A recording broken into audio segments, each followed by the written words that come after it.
ব্যস্ততা। কবি আব্দুল আওয়াল। ব্যস্ততার এই মানব জীবন, নাইকো অবকাশ, একটুখানি পায় না খুঁজে প্রশান্তির নিঃশ্বাস। কুকুর দৌড়ায় বিনা কারণে কিসের এত তারা, আশার পাখি সদাই উড়ে একদিন যাবে মারা।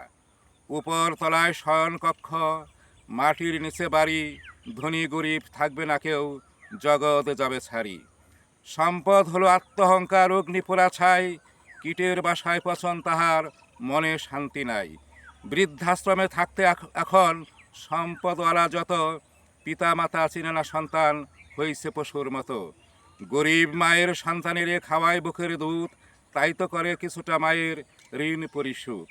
ধনীর সন্তান হলে পরে কৃত্রিম খাবার খায়, আয়ার কাছে লালন পালন, চাকরি করে মায়। দালান ঘরে থাকে মানুষ, খাঁচায় যেমন পাখি, কেউ কাহারে চিনে নাকো, অল্প কয়দিন বাকি। ভালোবাসার হয়েছে মরণ, শুন রে মানুষ শুন, ছেলের কাছে পিতামাতা হয়েছে এখন খুন। পাপের শাস্তি এই দুনিয়ায়, সন্তান জন্ম দিয়া পিতামাতায় ভিক্ষা করে 10 দুয়ারে যাইয়া।